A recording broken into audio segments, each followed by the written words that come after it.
Please help me in welcoming Mr. J. Robinson West.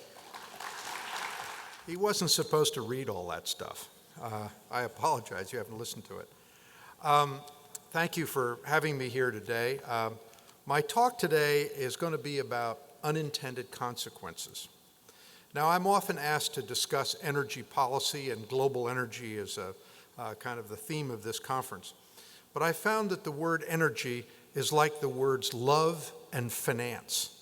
They mean different things to different people. But today I'm going to discuss oil and gas, which is only part of the energy landscape, but it's a big part.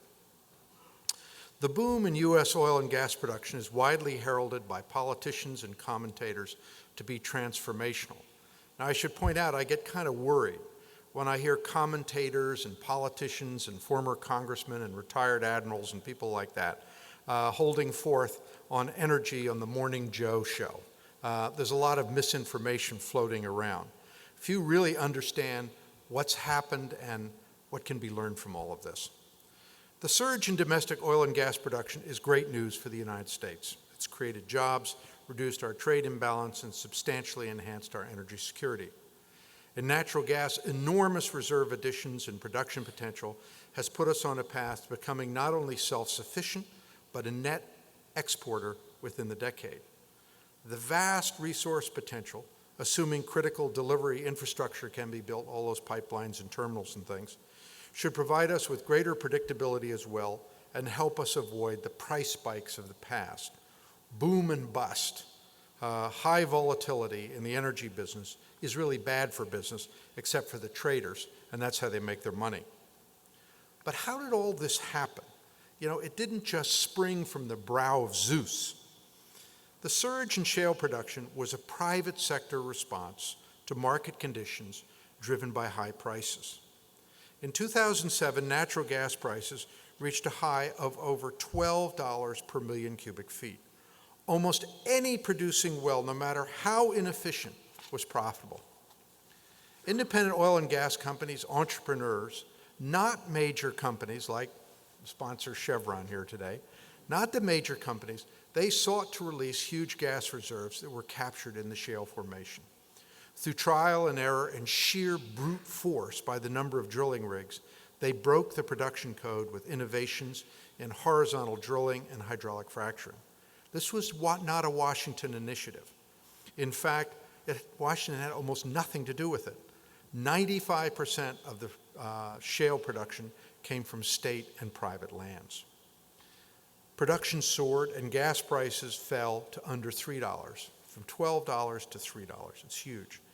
The consumer has been a big winner with lower utility costs, while gas-based industries such as petrochemicals have soared.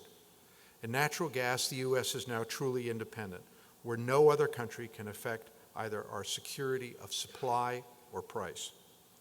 An important and unanticipated consequence of low gas prices was coal being displaced by cheaper natural gas for power generation, drastically reducing carbon emission from energy production. The U.S. is approaching 1990 emission levels from energy production, our target under the Kyoto Accord, which I might add we didn't sign, in contrast to most advanced countries which are going in the opposite direction. Now, as gas prices collapsed, remember it went from $12 to $3, in fact it went even lower.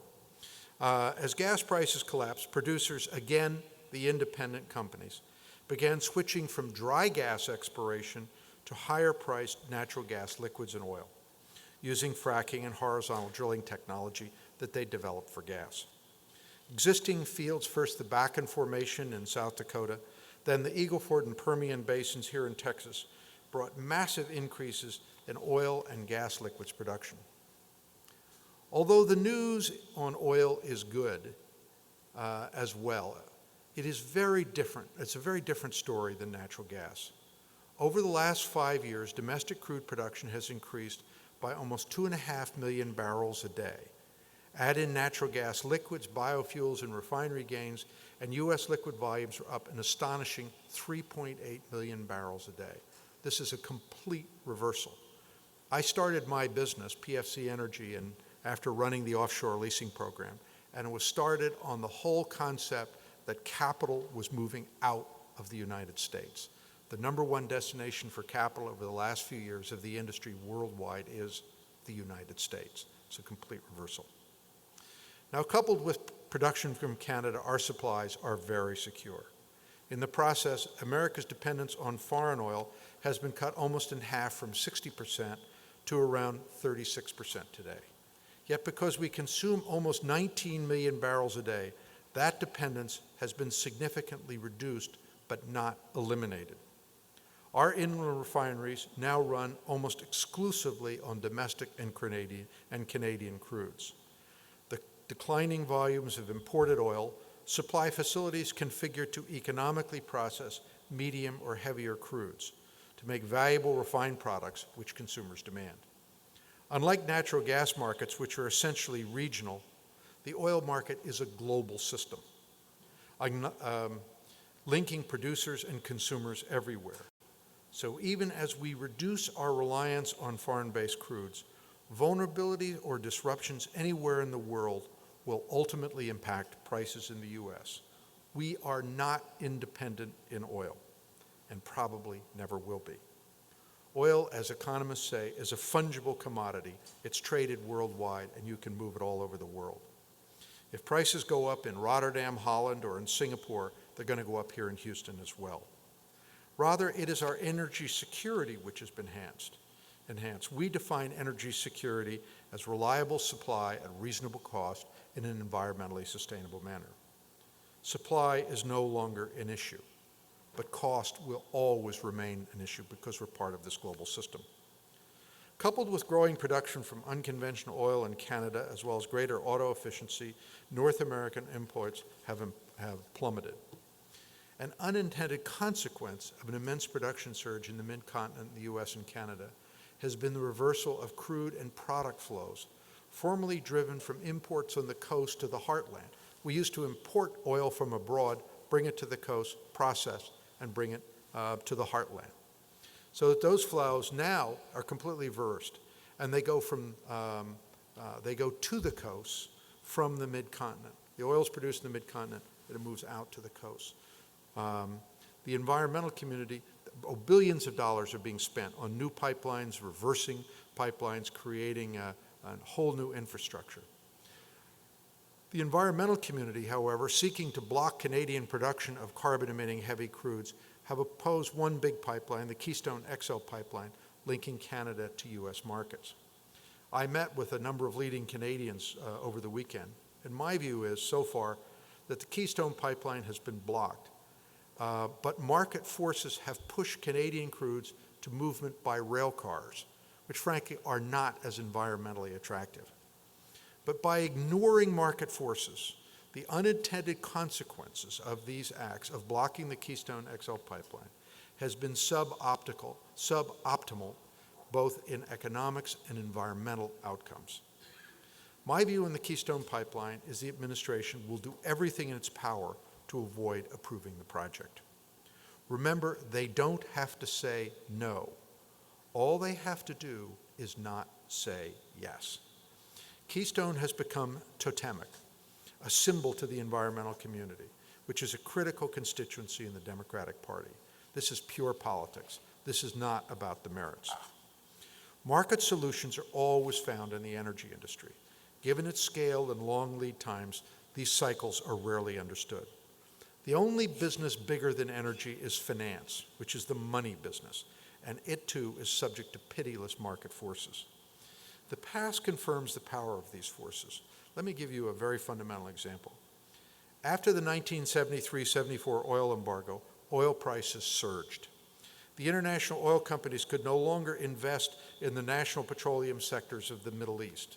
Predictably, new outlets for capital were sought, and through massive investments, technology, and innovation, new oil provinces opened up, notably in the North Sea, Alaska, and here in the Gulf of Mexico. The resulting production surge, coupled with demand destruction from high prices, caused oil prices to collapse in the early 1980s. An unintended but profound consequence of that market movement was the steep decline in oil revenues for the Soviet Union, which subsequently imploded. Oil markets were not the only factor in the end of the Soviet Union, but were certainly a significant contributor to the end of the Soviet Union. Now let's turn to Washington. I've heard my resume. I've been in the energy policy business, so I have a view, but I should say, after watching Washington for a long time, I'm a bit skeptical. I am reminded of an executive of the Japan National Oil Company who was in Washington for a few years, and as he was leaving Washington, I asked him his opinion. And he paused for a minute, and then he said, "In Washington, everybody have opinion, nobody know anything." There's a lot of truth. Given the immense power and importance in energy markets, politicians cannot resist trying to influence them, but they rarely get it right, and they often squander billions. For years, both sides of the political aisle have pushed policies which either ignored or distorted market forces. Like King Canute, they tried to control the energy tides, from coal gasification to cellulosic ethanol. Often encouraged by special interest groups, whether they were rent seekers or social engineers, they were almost always wrong. Solutions which are not economic or scalable will fail. Politicians, often pushed by lobbyists, are consistently hopeless at selecting winning technologies and solutions. This is not a partisan comment. I remind you, I was in the policy business in the Reagan administration, nor is it meant to be deprecating. Some of the most outstanding public servants, and I'm not talking about myself, in the last quarter of the 20th century served, for example, in the energy department. A great example was Jim Schlesinger, who just died last week. He was a brilliant, thoughtful man and a good friend. He was a great public servant, but a lot of his policy decisions or recommendations were just wrong. What many policymakers fail to understand is that technology is not static. High prices will just justify new investments in technology. There are plenty of hydrocarbons in the world. There are a lot of molecules. But the question is, at what price can they be produced? Technology will drive that answer. Europe, on the other hand, has suffered from a willful ignorance of energy markets. Politicians over there mandated uneconomic renewables, shut down nuclear plants, protected monopolies, and stopped exploration of natural gas, thus causing a fiasco of greater import dependency, higher energy prices, and growing CO2 emissions. Consumers are suffering, and energy-intensive industry is moving, often to the U.S., hardly the consequences anticipated by the European politicians.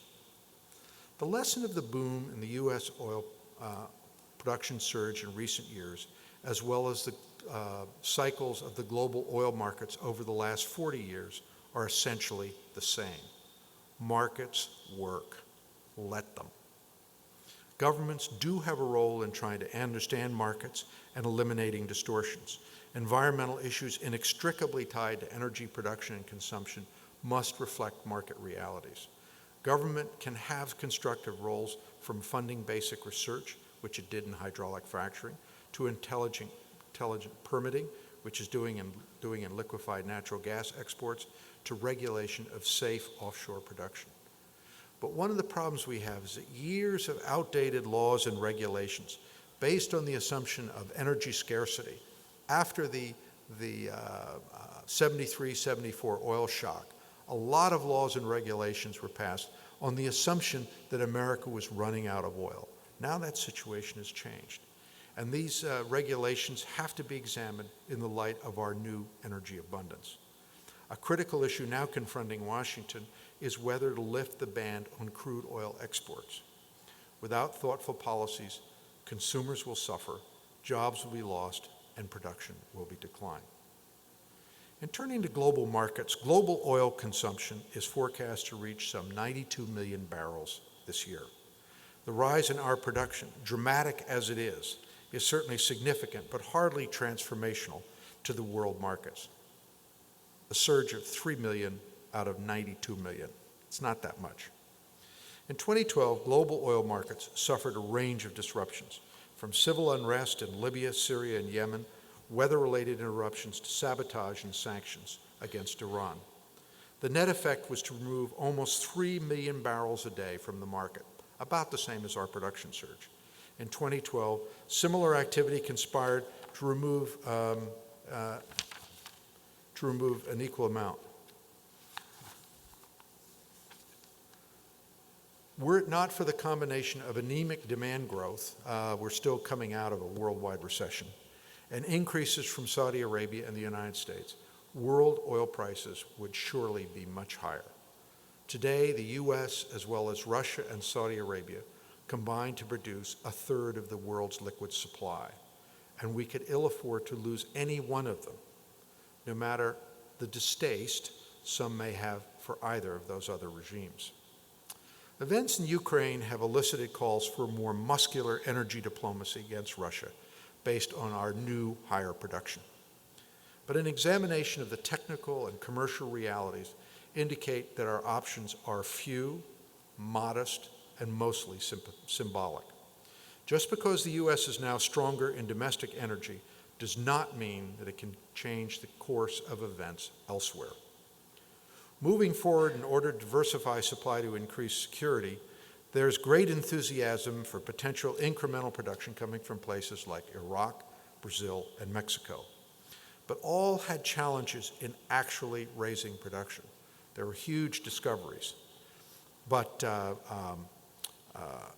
actual production increase has been modest. Aside from the Ukrainian crisis, at least two other clouds darken the horizon in the oil markets and have contributed to high recent prices. Venezuela is slipping into civil war. Due to incompetence and corruption, production has declined from over 3 million barrels a day in 1999 to just over 2 million barrels today. Likewise, Nigeria, historically the largest producer in Africa, is rapidly deteriorating. Over $1 billion of revenues are being stolen every month, according to the recently fired head of the Nigerian Central Bank. Oil theft, called bunkering, now operates on an industrial scale. Extremists are active in the north of the country. Upcoming elections will be bitter and could lead to further violence. Should Venezuela and Nigeria collapse and their production with it, the price of oil will increase, perhaps substantially.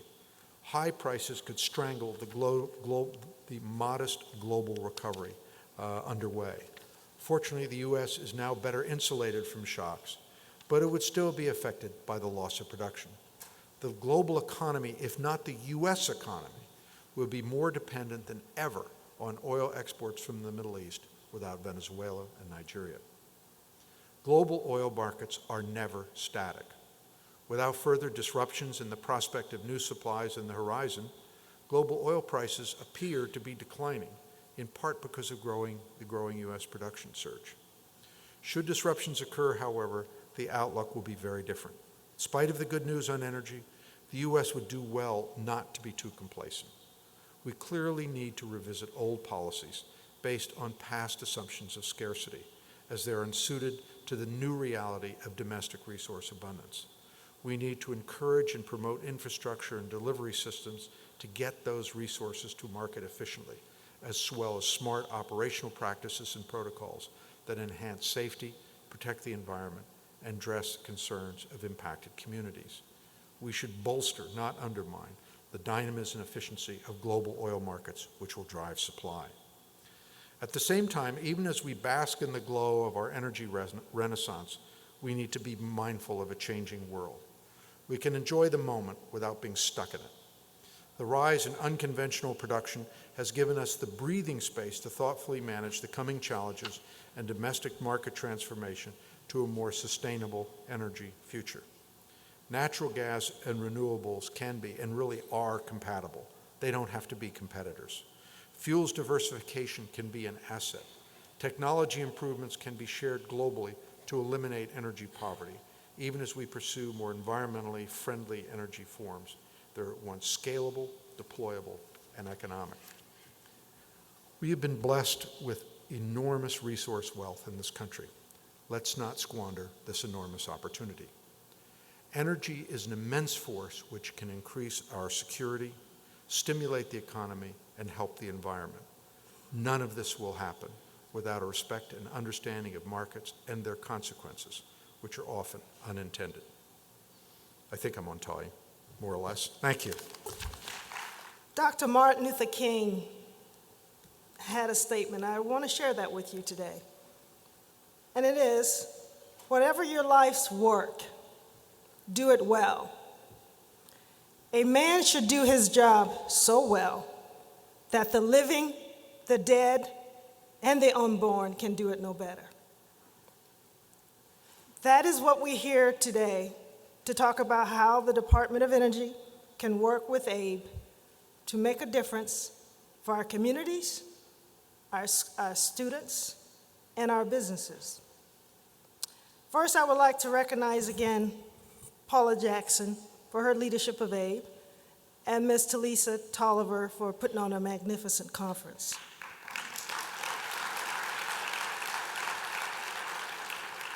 I also would like to acknowledge a couple of my team members here with me today.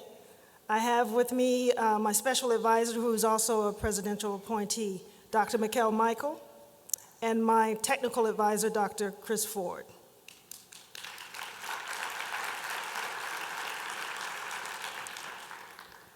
And as well, we have, as Secretary Moniz mentioned with us today, one of our Minorities in Energy ambassadors, Ms. Janice Bryant Hyrord. Janice.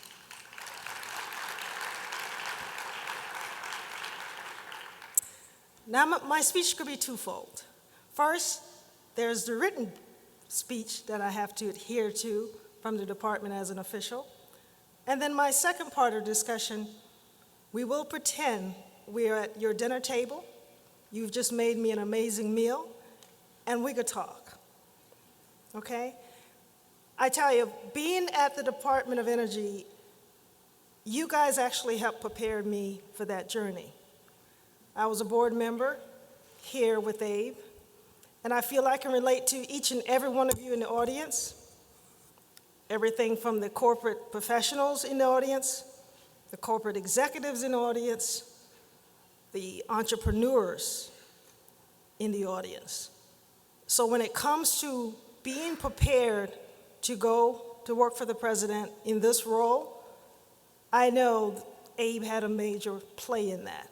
Matter of fact, I'm specifically talk about one individual in AABE that has been very supportive of me, and that's Ms. Hilda Penix Ragland.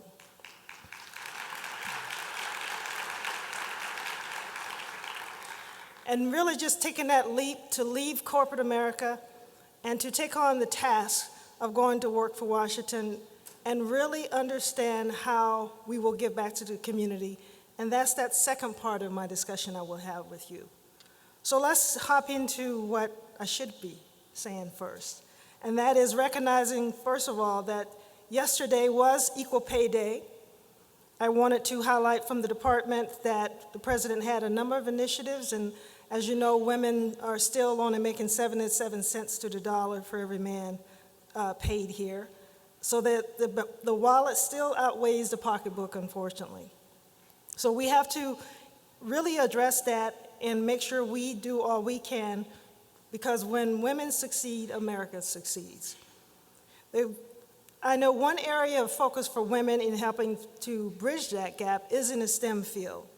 Matter of fact, STEM fields, women actually make 33% higher than those in non-STEM fields. So that is one area that we would love to focus, and we have been focusing on in our office to make a difference.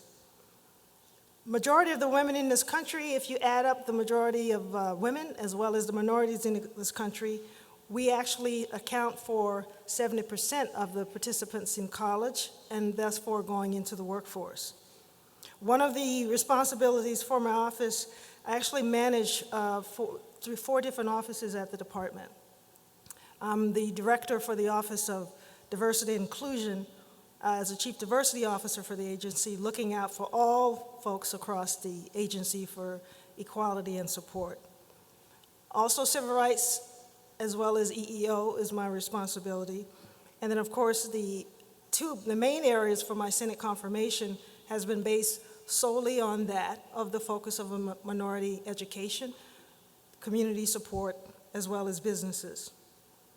One of the areas in particular that we are focusing on, and we will talk mainly today is the initiative that the Secretary Moniz mentioned, and that's Minorities in Energy.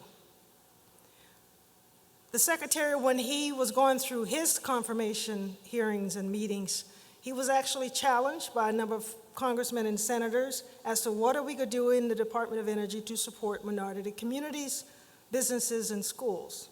Minority-serving institutions, for example, play a key role in the department for the funding that we provide.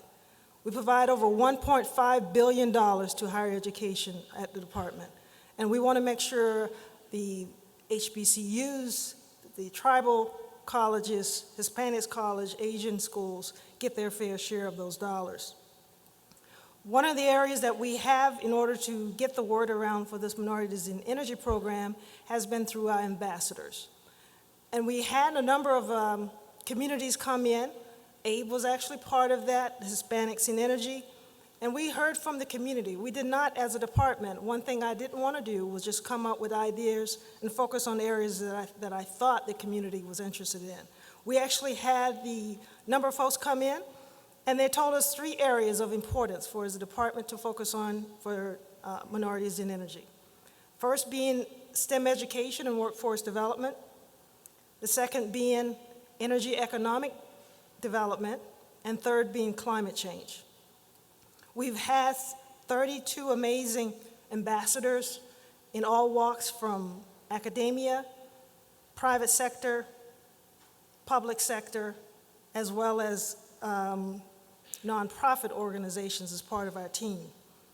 As I mentioned, we have Ms. Janice Howard-Swan, we have Dr. Wabowski, the president of the University of Maryland, Baltimore campus. We have a state senator here, Rodney Ellis is also one of our ambassadors. Both former secretaries, Hazel O'Leary as well as Bill Richardson, are ambassadors. Senator Murkowski and Landrieu, both of which you know from Louisiana and as well as Alaska, have a lot of natives and minorities involved and important for those states. Congressman Eddie Bernice Johnson. Susan Taylor, past editor of Essence, as well as she's actually the founder of CARES Mentoring, which is important to reaching to our students across this country. API's President Jack Gerard. Trent Tucker, actually an NBA retired player, this 3-point rule I'm sure you've heard of, named after Mr. Tucker. He has been supporting a number of African American youth, males in particular, focusing on STEM education. And Mr. Carmichael Roberts, those of you in the venture capital world absolutely would know who he is, and he's one of our ambassadors. So this initiative has been one that's looking to advance the economic development opportunities for minority businesses across, involving technology transfer, access to capital, and public-private partnerships. Aligned with President Obama's Climate Action Plan, Minority Initiative is also looking at controlling carbon pollution throughout this country and making sure all of our communities are taken care of. In the area of STEM education and workforce, it's clear by the year 2043 there will be no majority race in this country. As Houston, you heard from earlier today, is the most diverse city in this country, we will have that situation all across this country in the very short term. Matter of fact, in the next 5 years, all Americans 18 years and under will be of the minority race. So we are there. It is upon us that we have to really embrace diversity and minorities in this country in order for this country to exceed economically. And another newsflash, folks, we no longer have the smartest kids in the world. We are ranked 26 out of 65 countries that were surveyed for high schools around this globe, and we were ranked 26th in math, 21st in science. Absolutely unacceptable. So we have to really take the lead in helping making sure that STEM education is focused in this country. Last year, we spent over $15 billion on video games in this country.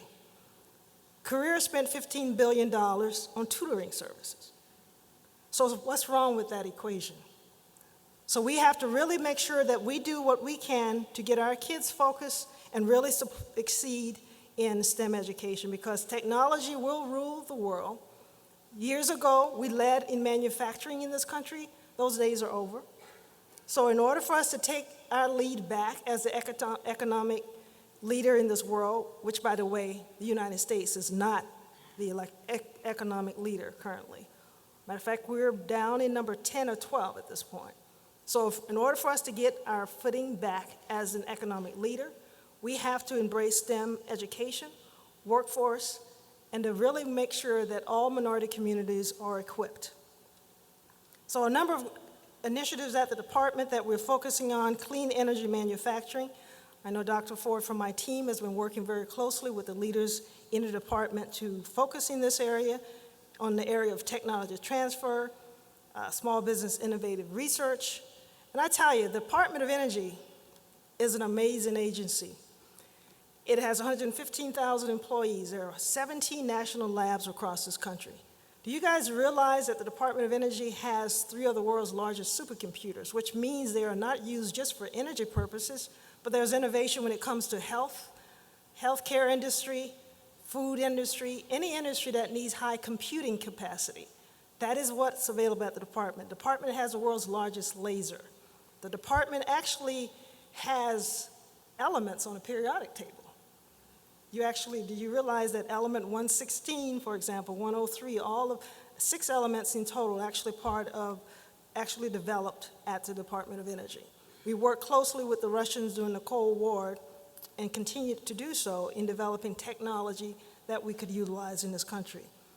But the interesting thing about the department, and this is what I talk to a lot of our minority businesses in particular, it is not the $26 billion that our agency has, which is only second to the Department of Defense when it comes to funding from federal agencies.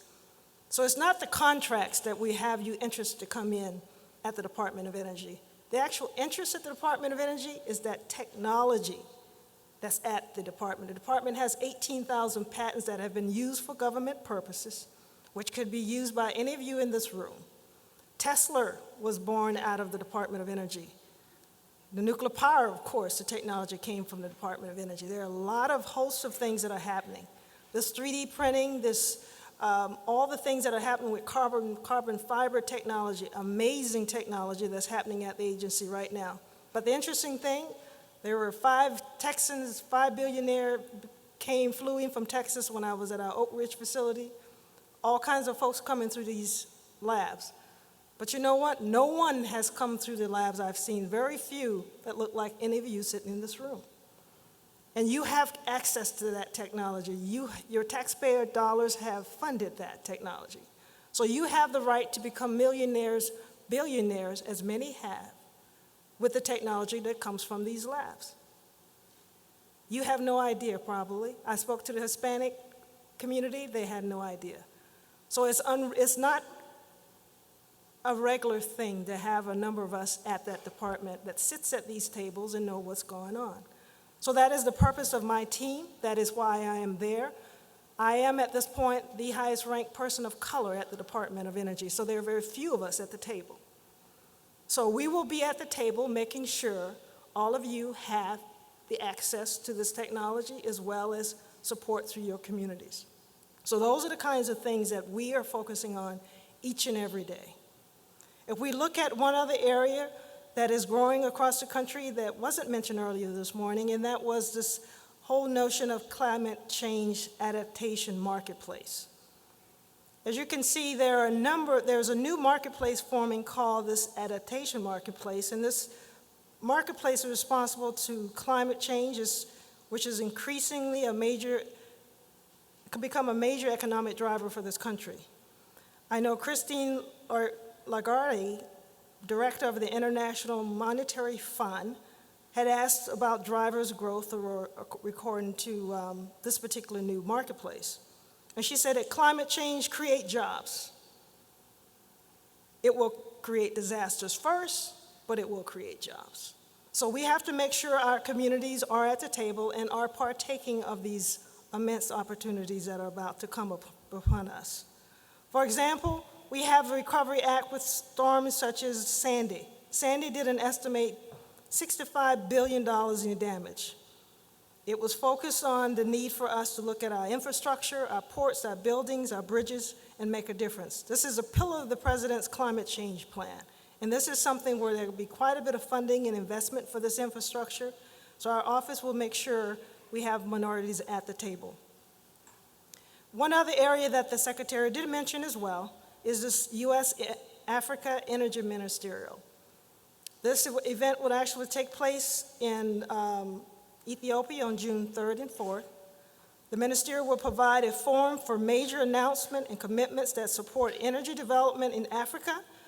It is expected to draw minister-level attendance for Sub-Sahara as well as North Africa countries. Senior U.S. officials will be in attendance, regional and sub-regional energy organization, academia, civil societies, as well as U.S. and Africa private sector leaders. So we would actually encourage a number of you to participate. I will be moderating a panel specifically looking at HBCUs in partnering with the U.S. I had the ambassador of Angola and a number of ambassadors come to my office in particular to see how we can support building out capacity in Africa. What has happened in Africa, the Chinese, for example, have come in for the resources, but have very little support in building out the infrastructure and the capacity in Africa. So they want to help us, need our help, not only for the entrepreneur and the business side, but also helping with developing the educational system such that they can have that pipeline of students that can go in and become the next engineers and business owners in Africa. So we will be partnering with them in that regard. So we have you can actually check out the website for this. It's www.usenergyandministerial.com. We'd love for any of you in the audience to participate. Do plan to attend. We will love private sector, schools, nonprofits to also join us in this ministerial. The next area that we want to focus on is the quadrennial energy review. This QER is something that is growing rapidly for the country, and the focus that this president has in particular.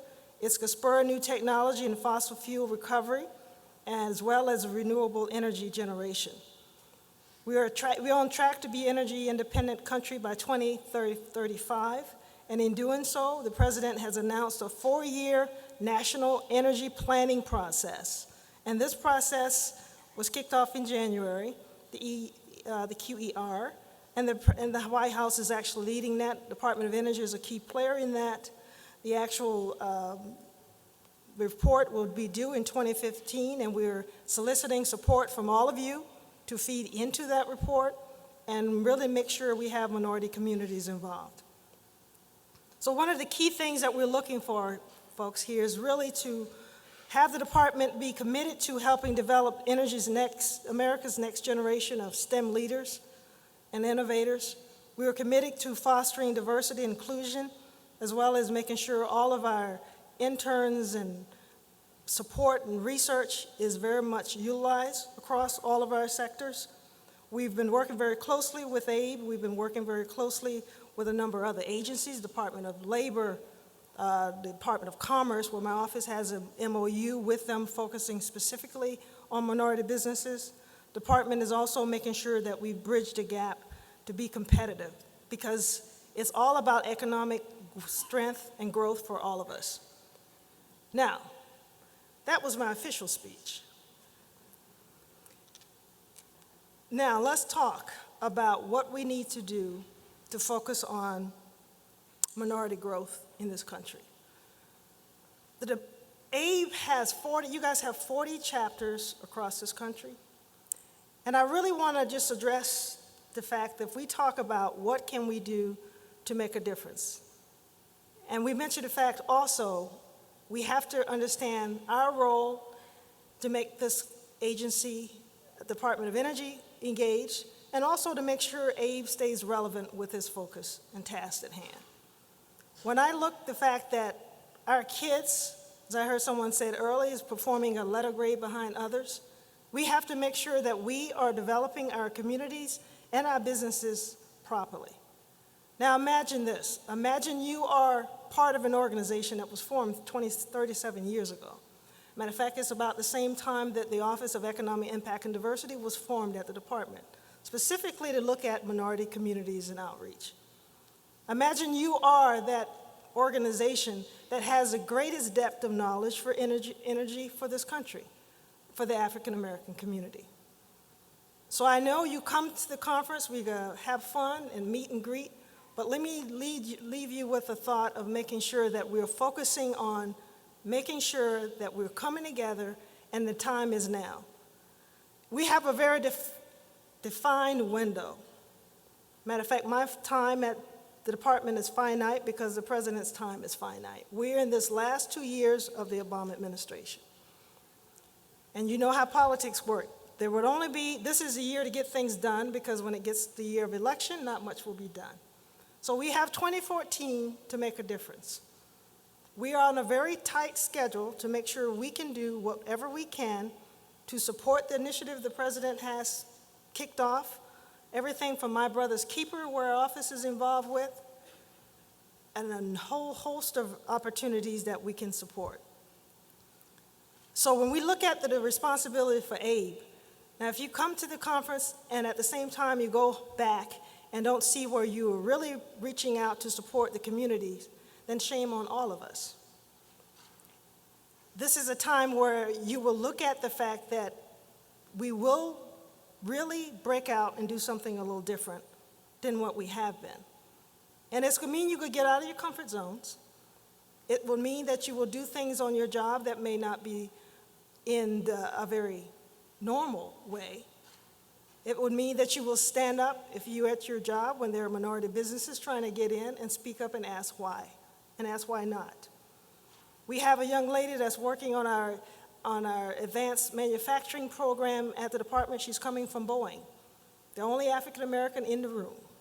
And she saw me speak at the department and came and asked to meet with me. And she said, Director Harris, I want to make sure I'm asking, why aren't we supporting minority business? Why aren't we supporting minority education? And she's speaking up because she's saying, looking through the lens of a young African American woman, she has to ask the question. So I'm looking to all of you to ask the question.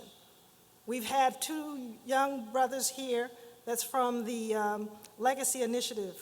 Are you guys here? There are 2 of them that came. I met in Chicago when we were actually out meeting with Congressman Rush. And let me tell you, Congressman Rush has been the cornerstone for making sure we have this Minorities in Energy initiative because he's asking the questions of the leaders at the Department of Energy. And we are taking steps to make sure there's funding and support to make it happen. So when we ask why we do things a little different and the fact that we all have to kind of come out of our zone because there are some sacrifices. Me, for one, I left my company to go work for the Obama administration, and I literally say I pay to come to work every day because I actually do. Because when you look at the fact that you come into the agency and to have more senior officials like yourselves, I need all of you, when the opportunity presents itself, spend some time in Washington, because I was in corporate America, thought the world's roads, sunset was on corporate America. That is not true. Decisions are made in Washington that impacts all that you do in your private companies. And there are very few of you at the table making those policy decisions. So I would love the fact that more of you actually engage in that, more of you actually look at what you can do to change your communities, because it's coming up and really making a sacrifice in some other roles. What do we need to do a little differently? I tell you, folks, it is important for all of us to understand that we will be giving back this year in some way, fashion, or form. This is the time. Matter of fact, the energy rush in this country is a new gold rush. It is the one thing that will make the minority communities come to the table and help create wealth and capacity in our neighborhoods. It is the most amazing thing that will happen in our lifetime, is a surge is happening in this country with energy. The growth is there, or our folks could be sitting next to the road when this stuff happens. And the only way we can make a difference and the only way we can make that happen are the folks in this room. I would love that all of you go back to your communities and make that difference, because you are the experts in energy. What other organization is there that has been doing this for 37 years? You're sitting out in the audience as CEOs of utilities, amazing professionals on your job, so you are the experts. They is you. That's who responsible for what we have to do. There is no one else. So I really want to make sure that we understand the seriousness of you guys convening over these next 3 or 4 days, because each and every day, when I'm going to Beverly Hills this month to speak to an organization called Empower Her, because in Englewood, 50% of African American girls and Latinos drop out of high school. That is unacceptable in 2014. I'm going to Alaska to support the Native Americans, where we spend about 40 cents of every dollar on energy. The Alaskan natives spend 80 cents out of every dollar on some energy, power, or energy heating. So as the minorities across this country, we have to step out and make a difference. So I'm looking to all of you to help me, because you have prepared me, you have equipped me and supported me to be in the U.S. Department of Energy. And I will tell you, I'm there with no fear, absolutely no fear. I have none, because I have a job to do. And that job is to make sure that our communities and those girls that I go speak to next week and all across this country can and will know that they would have the ability and support that we can provide. So please think. I hope to touch your true self today. Do you understand we are spiritual beings with a soul that possesses a body? It is your spiritual being that I am speaking to at this particular moment. And it's one that I expect all of you to really adhere to and understand the responsibility. There is no time, we have no time to waste. We are in a burning platform situation. So please feel the urgency as you listen over the next few days, because I feel it every day. And I'm here to make sure that I am doing what I need to do, and I will, to make a difference for our communities. Thank you.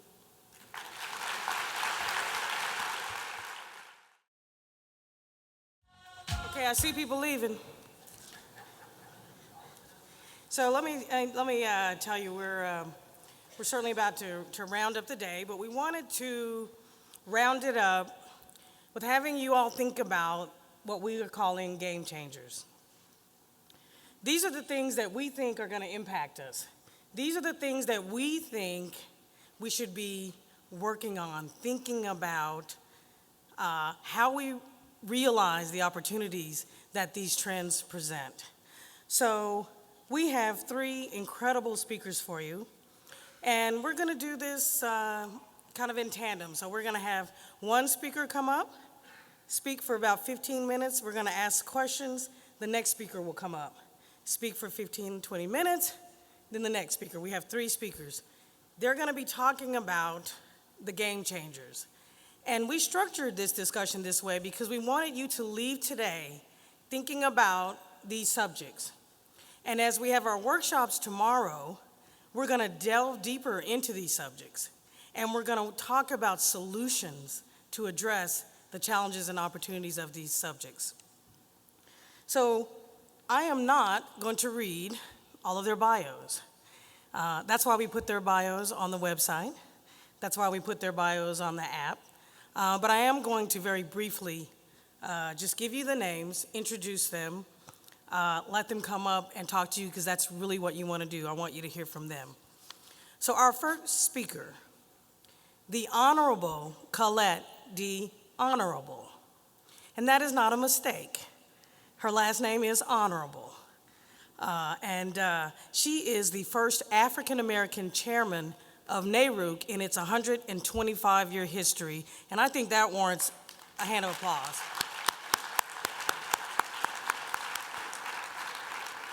She's the chairman of the Arkansas Public Service Commission, the president of NARUC, and serves on their executive committee and board of directors.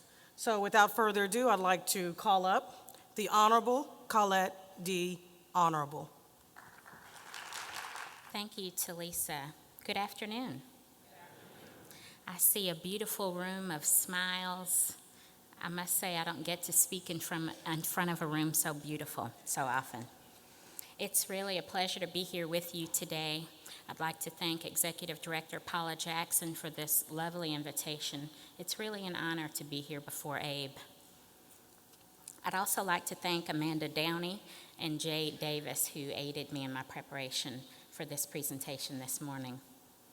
There are so many people who are near and dear to me in this room, and even in the dim lighting, I can see your beautiful faces. I won't call names like Hilda's or Tom Graham's, because then you have to call so many names.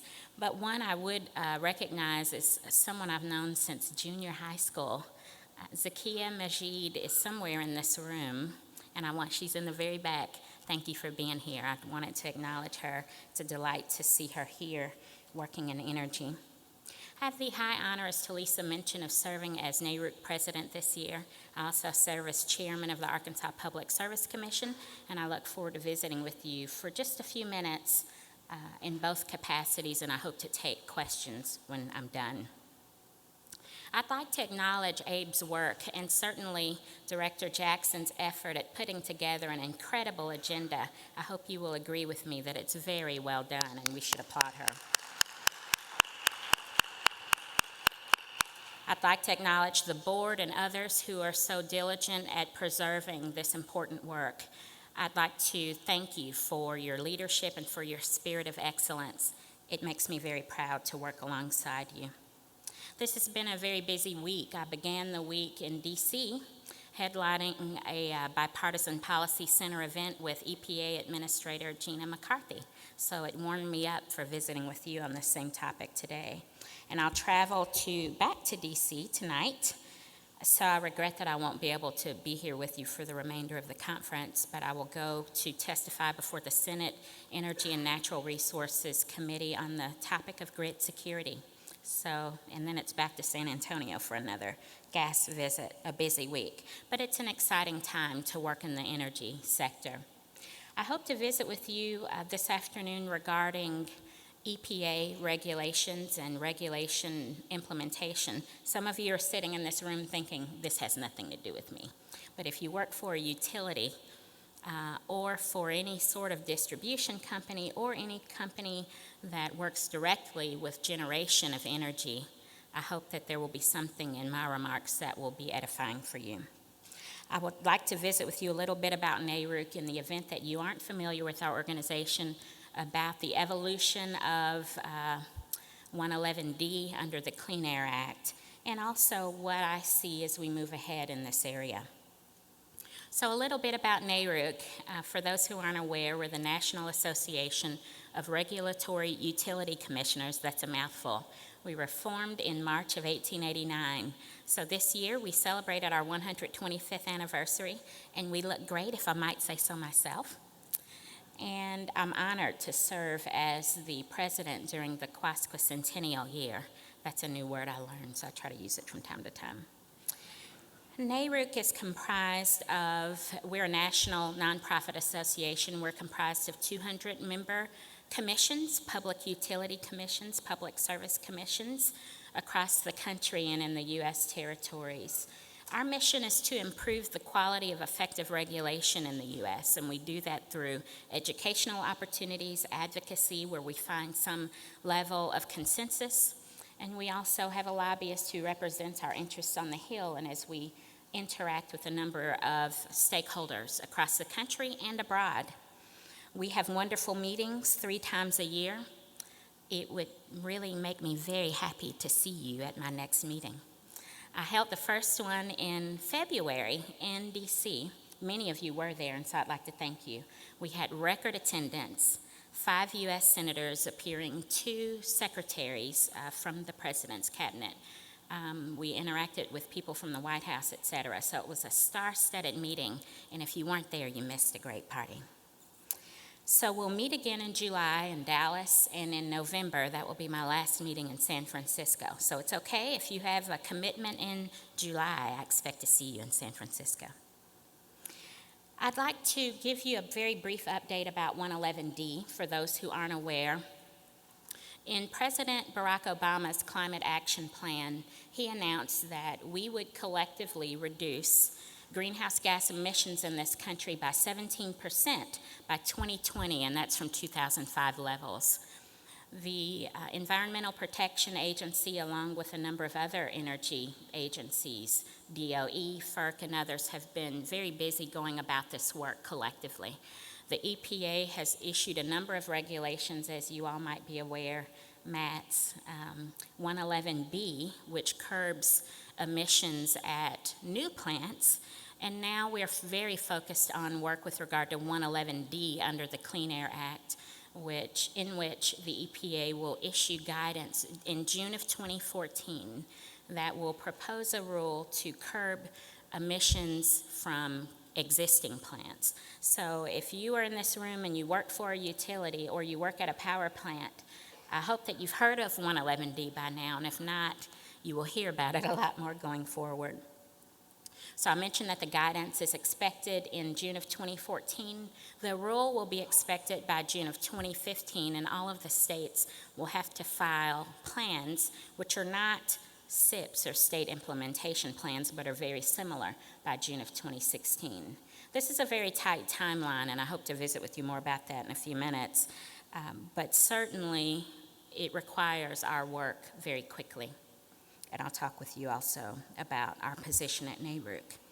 I want to make clear that NARUC has not taken a position on the rule. We haven't seen the rule yet, and we've been asked about it any sort of way that you can ask our position. We haven't taken one yet. We want to see the rule.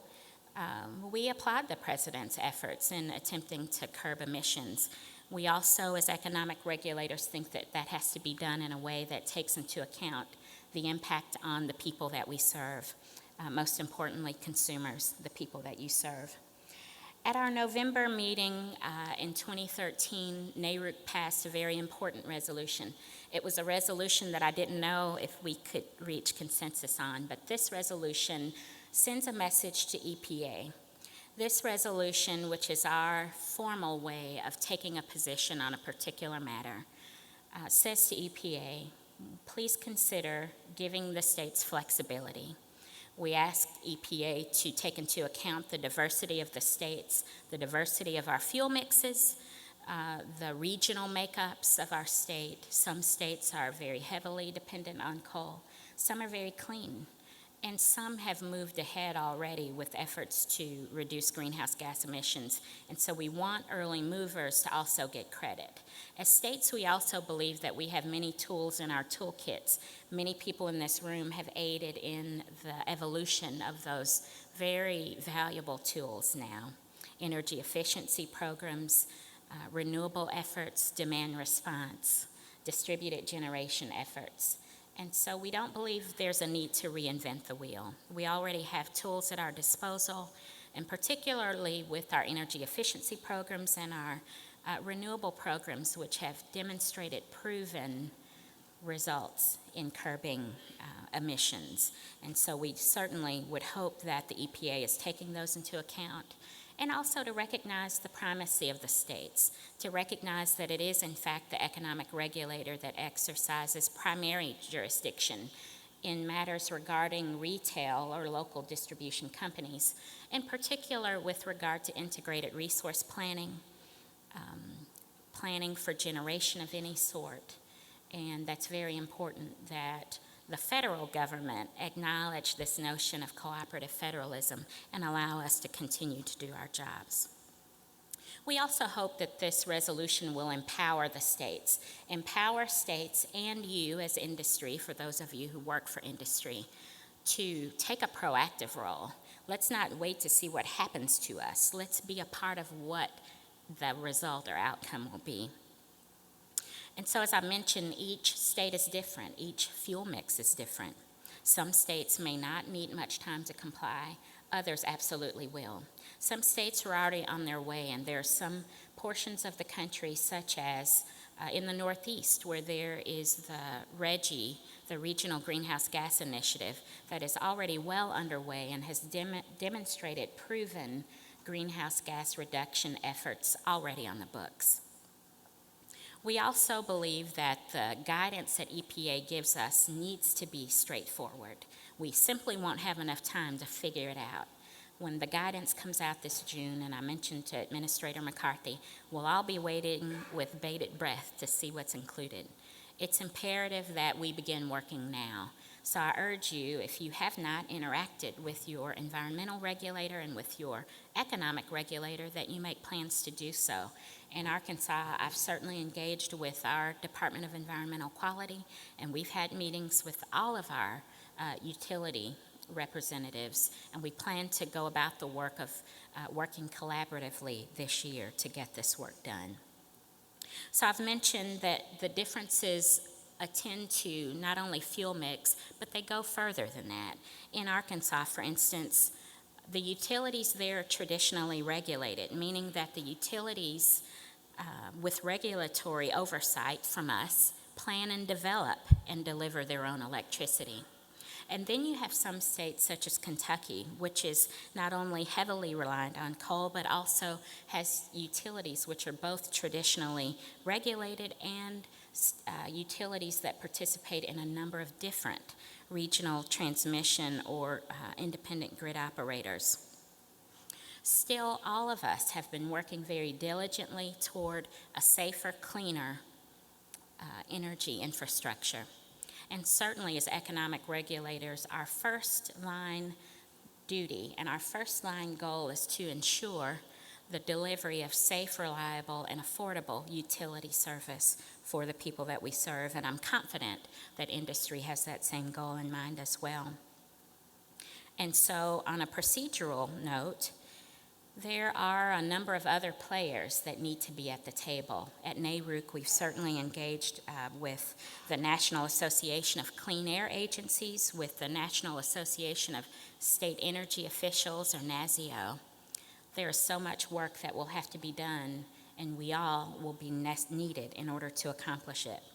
So in case you haven't figured it out, this is a new day. It's a new day for all of us. It's a new day for the economic regulator. We, I dare say, have had the luxury of simply considering what the utility needed from an economic standpoint, whether it was to retrofit a plant or to have a purchase power agreement for wind approved, or to build a plant or to build transmission. Now we absolutely have to consider how our choices are impacting our environmental future. And so it's a new day not only for utility commissioners, it's a new day for environmental regulators who have to rely upon us for these very important solutions to 111D. It's also a new day for industry because it will require all of us to really redouble our efforts, redouble the way that we think about planning, not only for transmission, but for generation as well, and what it will mean toward meeting 111D requirements. So we've been working very diligently in the past year. For those who are involved at NARUC, you know well that we have talked about 111D at virtually every meeting that we have. We will talk about it again in July because the guidance will have come out then, and it will be a prime opportunity for all of us to come together to talk about solutions. And we need you at the table. We need your experience, your wisdom, your knowledge. We need your foresight. We need your creativity and your innovation. And it will require all of us being at the table to get this done. I've often said that this new effort will require collaboration that we've never before seen. I'd like to take this moment to thank and acknowledge EPA Administrator Gina McCarthy. Her outreach and that of her team has really been spectacular. I've never encountered such outreach. If you've seen any of the press, you've heard me say that as well in recent days. We have met not only with Gina, and I've met with her personally at her office. She has been to our NARUC meetings on several occasions. Her top-tier staff have been there as well. If you are in any region where you're active with EPA matters, you too will know that the regions have reached out to the states. And so, thank you. And so we know that they too understand that we have to do things differently than we've ever done them before. And so I would offer to you that you get involved. Educate yourself about 111D, what it means for you, what it means for your company. What should your position be? How will you get involved in making decisions that will play into the greater rulemaking process and decision-making process? I'm really grateful for people like Jay Davis, who is working to bring a balanced perspective to these issues. We certainly are proud of the work that we do as states to promote cleaner, safer, more efficient build-out of our infrastructure. We also have to be mindful of the fact that coal will be here for some time, and it's important that we harness ways to use it responsibly and in a way that continues to provide low-cost energy options for consumers. So I urge you to continue to be involved in these discussions, and I look forward to learning from you and working alongside you. And with that, I really appreciate your attention this afternoon, and I look forward to answering any questions that you may have. Thank you.